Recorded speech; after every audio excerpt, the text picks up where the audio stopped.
Hello, my fellow fallible humans. My name is Tanya McIntyre, and this is the Red Roof Recovery Show, a program to soften the path of recovery from substance and behavioral addictions. On today's episode of Red Roof Recovery, I'm joined by my best friend and my life partner, Sir Lancelot, I call him. Hello, my darling. Thanks for being here. Hello, my love. Thanks for allowing me to be with you again. Well, I like when you're here because when you're talking, I can have a sip of my water, and your presence helps ease a little bit of the anxiety I feel around public speaking. Yes, that's traumatizing for a lot of people. And you, who are essentially an introvert, I would have expected you to have some anxiety around this platform, but you seem to shine. So I'm grateful for that as well. I'm not sure shine. It doesn't seem to bother me. I don't know why, but. Well, I'm certainly grateful that you are willing to bring your family perspective to these complex topics around addiction, because you lived with me through my drug and alcohol addictions for more than 20 years. And I'm grateful that you stayed the course. Yeah, you were worth it. Oh, well, thank you. It took me a long time to get to a place where I believe I am worth it. So thanks for that. So what are we talking about? We talked last week about trauma and its connection. Yeah, so last time we spoke about the trauma and how it's a main driver. Right. Of addiction, and I thought this time we can talk about the tools that you've used on your recovery that you use to rewire, recalibrate the way you thought, how those tools helped you overcome, as you say, one of your drivers led you to a space where you didn't particularly like yourself, which I think is one of the main things you hear when you speak to people with addiction. They don't really like themselves, either from the past or what they're doing. So maybe we can talk about the main tools that you've used. So what are some of those? What's the main tool that you think that started you off on your journey? I think the one I talk about the most now, I'm a facilitator with a program called SMART, Self-Management and Recovery Training. And SMART is an evidence-based program for addiction recovery. And what I've learned in SMART, a few things actually, which is why I'm still with them several years later, because it has sustained my recovery. So my recovery journey started, as you know, in 2009 when I checked myself into a 30-day rehab. That seems to be the main model of recovery, is that there is a minimum stay of 30 days in a dorm-like facility. And the model of recovery is generally the 12-step program of Alcoholics Anonymous. So I am indoctrinated by 12 steps. You'll often hear me say, AA saved my life and SMART gave me my life back. I went in search of another program because in AA, I was relapsing every year. And a lot of that I hid from you. What was happening in 12 steps, I love the peer support. I still go to 12-step meetings. And a lot of my peers were not returning from their relapses. And I knew it was just going to be a matter of time before I didn't return from one of mine. So I went in search of an alternative that I could bring to my community that might help me from relapsing and help my peers who were looking for something else as well. And the pickings were slim when I went looking in 2018. SMART resonated with me for a couple of reasons. It was founded by doctors, and it was founded in 1994 in a place called Mentor, Ohio. And mentorship has always been quite relevant to my life. So I started into SMART, and it resonated with me. It's cognitive therapy, cognitive being thinking. The premise being that if we can change the way we think, we can change the way we behave. So that made sense to me. And one of the main things that I embraced right away is that SMART discourages the use of labels, because in 12-step meetings, of course, when you're going around the circle to share, I was used to saying, hi, my name is Tanya and I'm an addict, or hi, I'm Tanya and I'm an alcoholic. In SMART, we're not encouraged to use labels because we are not our addictions. And I like that. So now when I go to 12-step meetings, I say, hi, I'm Tanya, and I'm grateful to have another day free from drug and alcohol addictions. And that does a couple of things for me. It makes me feel better. And it often opens up a conversation with somebody after the meeting. They'll come over and say, I noticed that you didn't say that, you are an alcoholic or an addict. And then I can talk about my experience with cognitive therapy, with SMART, and how well it's working for me.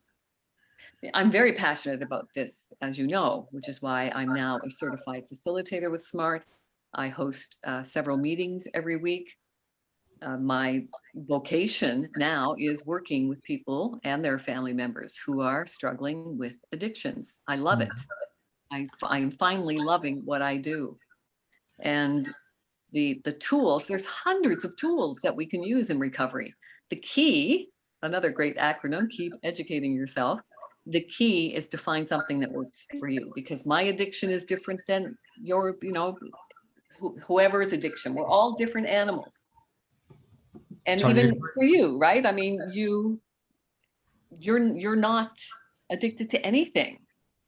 And I think, wow, you're so lucky. But, I mean, obviously there's lots of people who can go out and have a few drinks and not drink for days and weeks and months at a time. I find that fascinating. I used to find it fascinating when I see somebody get up from a dining room table and leave some wine in their glass. It's like, oh, look, there's wine left. Yeah. How can anybody walk away from wine left in their glass? I have never done that in my life. Yeah, it's the old joke, isn't it? What do you do with leftover wine? What's leftover wine? Right? Exactly. So, I love your perspective, the fact that as a family member, I talk to family members all the time. The most difficult thing for them to hear when they say, what can I do to help my loved one who's struggling in addiction? There's nothing you can do to help. What you No. have to do is help yourself, which is not what family members want to hear, right? They don't think No, it's about them, but it is. It's about self-care. no, it's because everyone wants to help their loved one.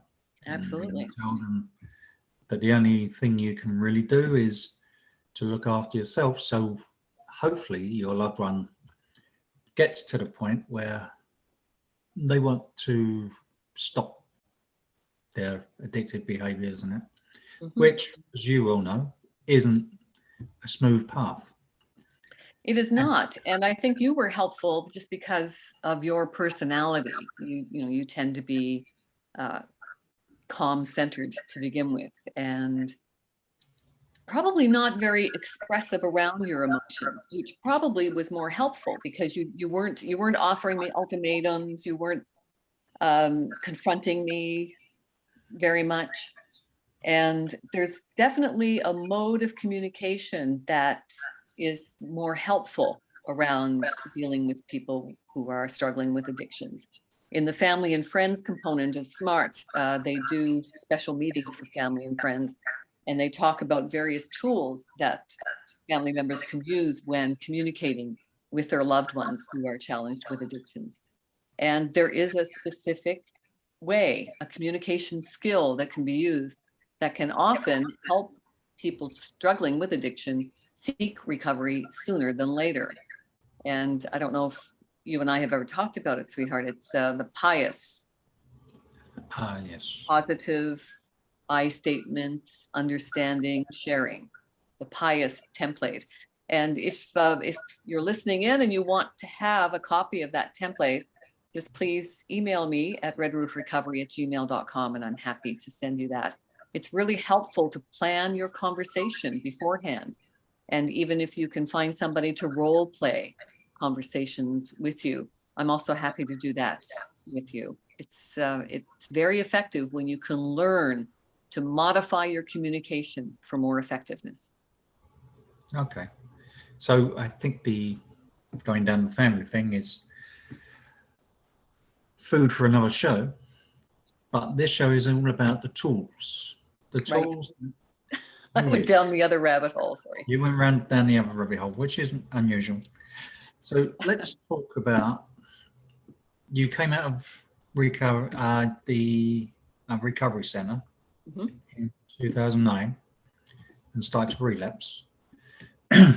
So as you say, it saved your life. I remember going to Seville and meeting you in the driveway of the facility, and I thought, I've got my wife back. You were sparkly-eyed and vivacious that I hadn't seen in a number of years.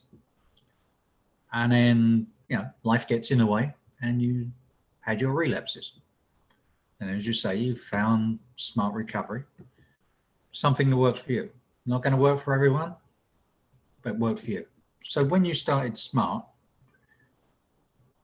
and you delved into your past trauma, which was obviously one of the main drivers that took you down the addiction path. Mhm. What was the first tool that you used to become aware of, should we say? What was driving your addictions? I think that's the best place to start, because awareness is the first step. It is the first step. We need to bring the pain to conscious awareness, which is what I never wanted to do, which is why I self-medicated my emotions for most of my adult life. And I think it was probably in the beginning, it was listening to doctors like Dr. Gabor Mate. He's one of my favorite mentors. And he's the Canadian doctor who worked in Vancouver's East Side for a dozen years. And Vancouver's East Side is said to be the most densely populated, chronically addicted population in North America, if not the world. So he was immersed in that segment of the population for a big chunk of his career. And he said, we need to stop asking why the addiction and start asking why the pain. Because in his experience, he said trauma is the common thread with people who are challenged by addiction. So I thought about that because, we dismiss trauma because everybody has experienced some kind of trauma at some point in their lives. And as a society, I think we are very dismissive of that trauma. I mean, we have prisons filled with people who are there because of addictions, which are the result of childhood trauma. And it's the wrong approach. That's the kind of society we live in. So my daily motto is, well, what can I do from where I am with what I have today? Acceptance has been the main tool for me, unconditional acceptance of myself, of others, and of life. I always had lots of conditional acceptance on myself, others, and life. So I think getting to a point of unconditional acceptance has been huge. And it's something I work on every day. In fact, I was just working on something called the Unconditional Acceptance Manifesto, because I'm going to start building a community of people who resonate with what I say and practice and what works for me. And this unconditional acceptance has been a huge part of my recovery, my successful and sustainable recovery, because I couldn't accept that I would never be able to sit down and enjoy a glass of wine with dinner.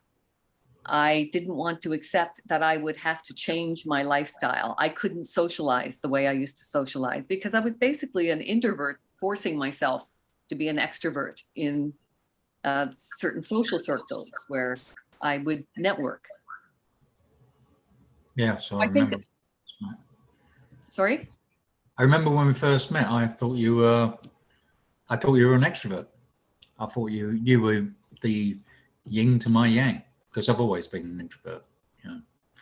Although over the last couple of years we seem to have swapped a little bit of our personalities. They say that's what happens when you've been around a partner for a long time. We just recently, we were married in 1991, and we're recording this in 2022. So we recently celebrated 31 years of marriage bliss. Mhm. And I don't say that sarcastically. I look at this 31 years and I'm thinking, wow, that went fast. And I really still not only love you, but I still really, really like you. You're a wonderful man, and you're the top of my gratitude every day. I think that's the foundation of anything, liking the person you're with. Again, we digress. Yes, we do. Thanks for keeping me on track.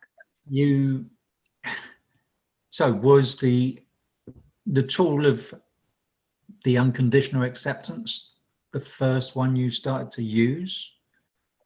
No, I think the first one I started to use was the cost benefit analysis. I had to start looking at what were the benefits to my addiction.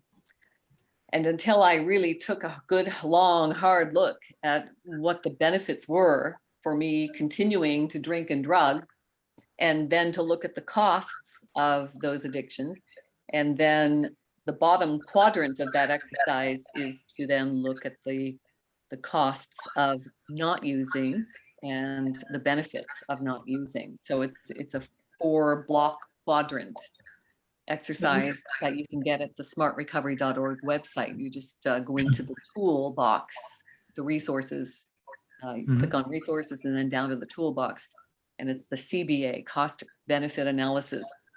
And we even use that with you, hun, for you to decide to retire sooner than later. You can use it for any major decision that you're struggling with. It really helps get it out of your head and onto paper. So you can, that's what rational emotive behavior therapy that's taught in places like SMART. Rational emotive behavior therapy teaches me to direct rational analysis inward instead of directing retribution outward, which is what I used to do. As you know, you were the recipient of a lot of my retribution, and I apologize for that profusely. But I was full of rage and anger. It was what people have to understand is that your retributions and your sometimes volatile personality, you shouldn't apologize for that. It was my decision to stay within the relationship. I could have walked out at any time. So you're apologizing for something that you did that was, the result was beyond your control. Well, thanks for that, sweetheart, but I was the only one in control of my thoughts, my stuff. I could have left at any time when I thought you'd overstepped the mark. And I didn't, because I thought you was worth it. But what I'd like to talk about, because this certainly seems strange to me when you first brought it up, that there would be any benefit, and I would imagine a lot of people would think, benefits to an addiction. Like, that just seems like an oxymoron to most people, I would imagine. You know, when you say you do a cost benefit analysis, now, should we say a person without any, well, we all have small addictions, but most of them are not, should we say, life threatening or altering. You know, everyone has their little foibles. But to have an alcohol addiction or a drug addiction or a gambling addiction, should we say, something that can be totally life-changing and life-threatening, to say there's a benefit to it would seem to the person standing on the outside as benefit. What benefit? Well, if there wasn't a benefit, why would we do it? I mean, most people who are struggling with addictions are very intelligent people. So definitely there's benefits to it. Let me read you a few of mine. Yeah, please do. I mean, that'd be good. So it lowered inhibitions. It relieved my anxiety and stress. It was relaxing, soothing, comforting. It was like a warm, soft hug. It got me high. It gave me a sense of control. It filled an emotional void. It helped me escape reality. I felt free. It was occasionally fun. It felt good. It broke the monotony of life. It was a social lubricant. It let the vice grips off my personality. So those are some of the benefits. And then we're encouraged to go down the list again and mark them as long-term or short-term benefits. And of course, the whole list is a short-term benefit, right? It only existed as long as I was drunk or high. Mm-hmm. And then the costs of using. Lowered inhibitions. That was also a cost. The isolation, the depression, the debt, the money it was costing. It created a pattern that, well, not so much me, but I wanted to be a better example for the children in my life. So it created a pattern that I wasn't proud of. Hurting myself and hurting my loved ones. A deadly risk while driving, danger to life, health and safety. I used to drug and drive, drink and drive, thinking that I was actually a better driver, believe it or not. I was just one of the lucky ones that just didn't get caught. A lot of my peers are in prison for having killed somebody while driving drunk or drugged. Destruction of relationships. I was very fortunate to not have lost you. The shame. Great deal of shame, heavy, heavy shame. And temporary relief. So that's a cost of the addiction. And then you go down that list again, and are they long-term or short-term? And of course, all the costs are long-term. And then on the bottom part, now you've got 2 more quadrants to this exercise. You do the benefits and the costs of not using, not drugging, drinking, whatever, gambling. So for me, the long-term benefits were regaining my relationships, giving me clarity, hope, ability to solve my problems. I was healthier. It improved my safety. I was more productive. It improved my self-esteem, my self-respect. I was more authentic, more free time, easier to self-love. I was getting much better sleep, more money, easier to see the underlying conditions causing my addictions.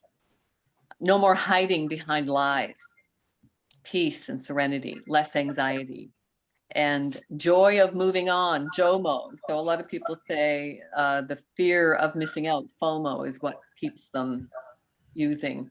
And I kind of joke and say, let's turn FOMO into JOMO, joy of moving on. And all of those benefits of not using are long-term. And then you look at the costs of not using. Well, facing people the day after a lapse or relapse, again, carrying that shame, the FOMO, fear of missing out, learning how to solve my problems, learning to accept life on life's terms, having to face and deal with the impulsive need to have instant gratification, harder to get to know coworkers, harder to socialize, and then accountability for my actions. Internalized stigma is a big one, learning the hard way who is with you and who isn't. And then all of those costs, of course, are short-term. So reflecting on something like this, just something as simple as a 4-quadrant exercise of getting it out of my head and onto paper and reflecting on that, I think was, it offered me a big aha moment. Mm-hmm. So do you still use the cost benefit analysis? Absolutely. Yeah, I do one every quarter, every 3 months. So it is one of these things that, again, the journey from addiction to non-addiction is always ongoing. Absolutely. When people ask me, when am I cured? Well, unfortunately, if you're looking at it as the end, you're going to see an end to this process. There is no end to it. It becomes a way of life because you're changing how you think so you can change how you think and feel. And all of that combined then will create better behaviors. And that takes time. It takes a persistent willingness to exert consistent efforts to help ourselves. And that's part of life. You know, the important part, I think, of any recovery journey is to have a plan. A structured routine has been paramount in my sustainable recovery. Okay, so when people do this cost benefit analysis and they look at all the things and they ask the question, when will it be over? What are they actually talking about? When they can go out and socially drink with their friends, when they can just forget about everything? What do people say is the goal for it to be over? Well, I think that's when romantic recollection comes in, right? That's what I used to fall into, that trap of romantic recollection, that when do I get my life back? Because we think that was better. for some reason. That's why the cost benefit analysis is a good reflection, a reminder of, no, those benefits were all short-term, and look at the costs that it took for those short-term benefits. It was short-lived, it's temporary, and this is just romantic recollection. It's irrational thought patterns, which is what rational emotive behavior therapy teaches us to do, is to look at your thoughts, question, analyze, and you're reprogramming, you're recalibrating this chemical organ. This brain is a chemical organ that functions on about 80 different chemicals. And our job, the thing that we have working for us, is that it's the neuroplasticity of our brain. We can literally reprogram it, but it takes patience, practice, and persistence. And it takes a persistent willingness to exert consistent efforts to help ourselves, where we systematically apply and reapply the tools that we find that work for us, right? That's the key. You need to find something that works for you, something you're going to do every day. Recovery doesn't take long. It doesn't take 30 days. It doesn't take 60 days. It doesn't take 90 days in a rehab. It takes a persistent willingness to exert consistent efforts to help yourself. And that just takes time and consistency, practice, patience, and persistence, because you are retraining your subconscious mind. 95% of our behaviors come from our subconscious mind. Only 5% of our behavior comes from our conscious mind. So we bring things to conscious awareness. We repeat the process because we are recalibrating our subconscious mind, so that then that becomes the more helpful thought patterns will then become your default mode of thinking, which is the recalibrating, the reprogramming. And it's easy. It's easy, and it doesn't take a long time. It takes 10 minutes a day of persistent willingness to exert consistent efforts to help yourself. Well, I think giving up takes a second. To say, I'm not going to do this anymore, and I'm determined to give up something, whatever it is that split second when you say, I've had enough of doing this. Putting that into practice is the learning that you go through. Using tools like, as you say, you started off with the CBA. I think a lot of the, I can remember when I used to work on the tools and then went into management. And every now and again, I would go out and do a job on the shop floor. And people used to ask me why. And I used to tell them it was to remind me that I wasn't as good as I thought I was, and it takes a lot longer than I thought it does now. Because we all have that in our head that, things were easier, things were better, things were nicer, or on the other hand, things are worse, and you should pick up a drink because of that, or you can do it now because it wasn't as bad as you think. I think everyone's brain does that for whatever reason. Humans are fascinating. We sure are. We are fallible as well. So that unconditional self-acceptance piece, I think, is huge. Thank you, my darling husband. Thank you for being by my side. I love you. Okay, so we're gonna have to go through what next on the tools on the next show. We will. It goes fast, doesn't it? It certainly does.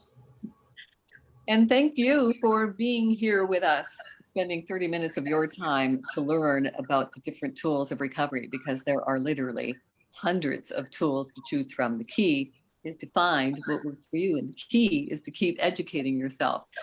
Please, if you've gotten something helpful from this, share it with your friends. Come back and support us every week. And if you need any help at all, reach out to me at redroofrecovery@gmail.com. My wish for you is to always live well, laugh often, love always, stay positive, and be mindful. Be gentle with yourself. May the force be with you, and remember, you are the force.